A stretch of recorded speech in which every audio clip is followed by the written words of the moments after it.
ఈరోజు నేను తీసుకుంటా మీ సోదరుడిగా.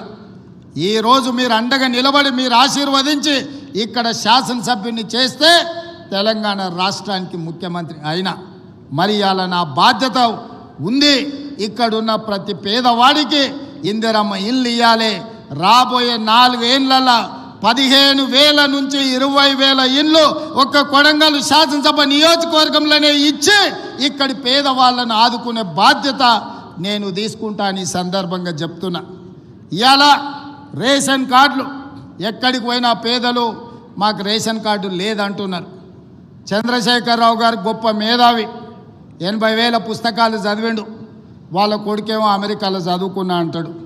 80,000 పుస్తకాలు చదువుకున్న ఆయన కానీ అమెరికాలో కంప్యూటర్ చదివి వచ్చిన ఆయనకు ఈ తెలంగాణ రాష్ట్రంలో ఉన్న పేదలకు రేషన్ కార్డు ఇవ్వాలనే కనీస జ్ఞానం లేదు. 10 ఏళ్ళు ఎదురు చూసిన రేషన్ కార్డులు ఇవ్వలే. అందుకే ఇవాళ ప్రతి గ్రామంలో ఉన్న పేదవాడికి రాష్ట్రం మొత్తంలో 30-40 లక్షల కుటుంబాలకి ఇవాళ రేషన్ కార్డులు లేని ప్రతి వాళ్లకు రేషన్ కార్డు ఇవ్వాలని మన ప్రభుత్వం నిర్ణయం తీసుకున్నది. రేషన్ కార్డు ఇచ్చిన ప్రతి వాడికి సన్న బియ్యం పంచే కార్యక్రమాన్ని కూడా మన ప్రభుత్వం తీసుకుంటుంది. ఇవాళ రేషన్ కార్డు అనేది పేదవాడి యొక్క గుర్తింపు. ఆధార్ కార్డు ఎట్లనో రేషన్ కార్డు కూడా అట్లనే. ఎక్కడికి పోయినా ఏమున్నా లేకపోయినా పేదవాడిని అధికారులు రేషన్ కార్డు ఉందా అని అడుగుతారు. మరి ఇవ్వాల్సిన అధికారులు గత ప్రభుత్వం 10 ఏళ్ళు రేషన్ కార్డులు ఇవ్వలేదు. అందుకే ఇవాళ మనం ప్రతి గ్రామంలో గ్రామ సభలు పెట్టి గ్రామ సభల ద్వారా మన దగ్గర ఉన్న సమాచారాన్ని ఇవ్వడమే కాదు, రేషన్ కార్డులు రాని వాళ్ళను వివరాలు లేని వాళ్ళను గ్రామ సభలల్లో మీ వివరాలు ఇవ్వండి, మీ అందరికీ రేషన్ కార్డులు ఇస్తామని చెప్పి మన ప్రభుత్వ అధికారులను గ్రామాలకు పంపించినాం. ప్రతి 6 నెలలకు క్రమము తప్పకుండా అధికారులను గ్రామాలకు పంపిస్తున్నాం. గత 10 ఏళ్ళలో ఎప్పుడైనా అధికారులను చూసినరా అని నేను అడుగుతున్నా. ఎప్పుడైనా చూసినరా? కలెక్టర్లను చూసినరా? ఆర్డీఓలను చూసినరా? ఎంఆర్ఓలను చూసినరా? అధికారులు ఎవరైనా మన గ్రామాలకు వచ్చినరా? ఇప్పటికే 3 సార్లు మనం గ్రామ సభల ద్వారా గ్రామాలకు అధికారులను పంపించి ప్రజల దగ్గరికి పంపించి ప్రజా పరిపాలనలో ప్రజలకు మీరు జవాబుదారీతనంగా ఉండాలి, ప్రజలకు వెళ్ళి వివరించండి అని చెప్పి ప్రతి అధికారిని గ్రామ బాట పట్టించినాం. గతంలో పని కావాలంటే ఫామ్ హౌస్కు పోవాల్సి ఉండే, కానీ ఇప్పుడు ఆ విధానం మార్చినాం. ప్రజల దగ్గరికే అధికారులను పంపించినాం, ప్రజల దగ్గరికే ఎమ్మెల్యేలను పంపించినాం, ప్రజల దగ్గరికే మంత్రులను పంపించినాం, ప్రజల దగ్గరికే ఈరోజు ముఖ్యమంత్రి కూడా వచ్చాడు. ప్రజలే రాజులు, ప్రజలే పాలకులు.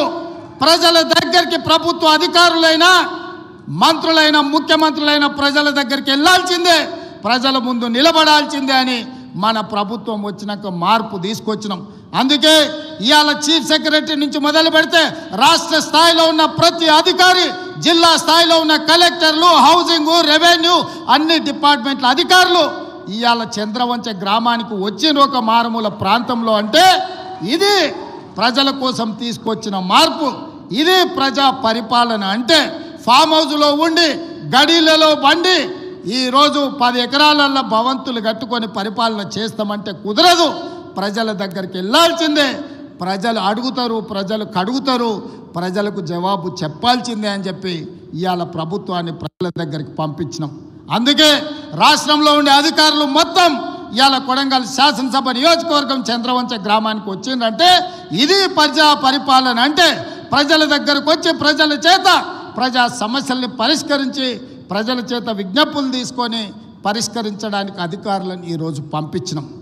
అందుకే ఈరోజు రేషన్ కార్డులైనా, ఇందిరమ్మ ఆత్మీయ భరోసా అయినా, ఇందిరమ్మ భరోసా అయినా, లేకపోతే ఇందిరమ్మ ఇండ్లైనా, ఇండ్లకు ఉచిత కరెంట్ అయినా, వ్యవసాయానికి ఉచిత కరెంట్ అయినా, ప్రభుత్వ ఉద్యోగ ఖాళీల భర్తీ అయినా, రైతు రుణమాఫీ అయినా, ఏ కార్యక్రమం అయినా ఈరోజు అధికారులు ప్రజల దగ్గరకు వచ్చి అడుగుతున్నారు.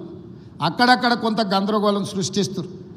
అధికారులు వచ్చిందే మీ వివరాలను సేకరించడానికి, మా వివరాలు లేవు అని కొంతమందిని ఉసిగొల్పి కొన్ని గ్రామాలల్లో చిల్లర మల్లర పంచాయతీ పెట్టాలని చూస్తున్నారు. నేను ఒకటే విజ్ఞప్తి చేస్తున్న, తెలంగాణ రాష్ట్రంలో ఉండే దాదాపుగా 12,000 పైన గ్రామ పంచాయతీలలో జరిగిన గ్రామ సభలల్లో పాల్గొన్న వాళ్ళకు అధికారులే మీ దగ్గరకు వచ్చింది, అధికారులు మీ వివరాలు రాసుకుంటారు, అధికారులు మీ వివరాలు తీసుకొని మీ సమస్యల్ని పరిష్కరించడానికి వచ్చినప్పుడు మీరు ఆ అధికారులకు పూర్తి స్థాయిలో వివరాలు ఇవ్వండి. మీ వివరాలను అన్నిటినీ కంప్యూటర్లో క్రోడీకరించి మీకు అందరికీ సంక్షేమ పథకాలు అమలు చేసే బాధ్యత ఈ ప్రభుత్వం తీసుకుంటుంది. ప్రజలకు జవాబుదారీతనంగా మేము ఉంటాం. ప్రజలు అడిగే ప్రశ్నలకు సమాధానం చెప్తాం, ప్రజలకు సంక్షేమ పథకాలను అమలు చేస్తాం. ఇది రాష్ట్రం నలుమూలలా మీరు గుర్తుపెట్టుకోండి. చెప్పింది చేసి చూపించే పార్టీ ప్రభుత్వం మనది. తెలంగాణ ఇస్తామన్నాం, తెలంగాణ ఇచ్చినాం. 2023లో మనం అధికారంలోకి వస్తామన్నాం, మనం అధికారంలోకి వచ్చి చూపించినాం. ఇవాళ అధికారంలోకి వచ్చిన మనం అభివృద్ధి కార్యక్రమాలను సంక్షేమ పథకాలను అమలు చేయాల్సిన అవసరం ఉన్నది. అందుకే నిరంతరం మేమందరం పనిచేస్తున్నాం. మీ ఆశీర్వాదం ఉండాలి. ఇవాళ మీరు ఒక్కటే ఆలోచన చేయండి. కొడంగల్ శాసనసభ నియోజకవర్గం ఈరోజు రాష్ట్రం మొత్తం అభివృద్ధి కార్యక్రమాన్ని భుజాల మీద వేసుకొని ఒక పక్కన గోదావరి నది జలాల మీద కట్టిన కాళేశ్వరం కూలిపోయినా ఈసారి దేశం మొత్తం మీద కాళేశ్వరం కూలినా 1,56,00,000 మెట్రిక్ టన్నుల వరి ధాన్యాన్ని పండించి 500 రూపాయల బోనస్ కూడా ఇచ్చి ఇవాళ రైతులను ఆదుకున్నాం. 10 ఏళ్ళైనా పాలమూరు రంగారెడ్డి ఎత్తిపోతల పూర్తి కాలే. 10 ఏళ్ళైనా నారాయణపేట కొడంగల్ ఎత్తిపోతల పథకానికి కనీసం టెంకాయ కొట్టలే. ఇవాళ పాలమూరు ప్రాజెక్టును పూర్తి చేయాలని కొడంగల్ నారాయణపేట ఎత్తిపోతల పథకాన్ని ఈరోజు మనకు నీళ్లు తేవాలని కృష్ణానది జలాలు కొడంగల్కు తీసుకురావాలని మనం కష్టపడుతుంటే కాళ్ళల్లో కట్టెలు పెడుతుండ్రు. మిత్రులారా, మీరు ఆలోచన చేయండి. ఇవాళ వాళ్ళు 10 ఏళ్ళు అధికారంలో ఉన్నారు. వాళ్ళని చేయొద్దన్నమా? కల్వకుర్తి పూర్తి చేయొద్దన్నమా? భీమా నెట్టంపాడు కోయిలి సాగర్ ప్రాజెక్టులను, ఆర్టీఎస్ ప్రాజెక్టులను, పాలమూరు రంగారెడ్డి ఎత్తిపోతల ప్రాజెక్టులను మనమేమన్నా వద్దన్నమా? పూర్తి చేయొద్దని ఏమన్నా అడ్డం పడ్డామా? 10 ఏళ్ళైనా చంద్రశేఖరరావు గారికి, రామారావు గారికి ఓపిక లేకుండే, తీరిక లేకుండే. ఎంతసేపు వాళ్ళ సంపాదన, వాళ్ళ ఫామ్ హౌజులు, వాళ్ళ కుటుంబం యొక్క క్షేమమే తప్ప 4 కోట్ల ప్రజల సంక్షేమం పట్టించుకోలే. అందుకే ఇవాళ ఆ పథకాలన్నీ వేగంగా పూర్తి చేస్తున్నాం.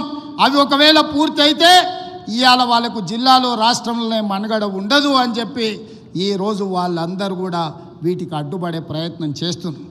శాసనసభ అంటేనే సమస్యల మీద చర్చ. మీరందరూ సర్పంచులు, ఎంపీటీసీలు, జడ్పీటీసీలు ఇక్కడ చాలామంది ఉన్నారు. గ్రామ సభలు పెట్టినా, మండల సమావేశం పెట్టినా, జిల్లా పరిషత్ సమావేశం పెట్టినా ఆ ప్రజాప్రతినిధులు అక్కడికి వెళ్ళి వాళ్ళ ప్రాంత సమస్యల మీద మాట్లాడతారు. వాళ్ళ ప్రాంత సమస్యలను అధికారుల దృష్టికి తీసుకెళ్తారు. వాళ్ళ ప్రాంత సమస్యల మంత్రుల దృష్టికి తీసుకెళ్తారు.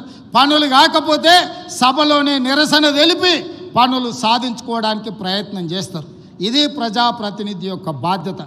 కానీ 13 నెలల ఒక్కరోజైనా ప్రధాన ప్రతిపక్ష నాయకుడు అసెంబ్లీకి వచ్చినా మీరు ఆలోచన చేయండి. ప్రధాన ప్రతిపక్ష నాయకుడు అసెంబ్లీకి రానప్పుడు, ఊర్లో ఎన్నికైన సర్పంచ్ ఊర్లో లేనప్పుడు, ఎంపీ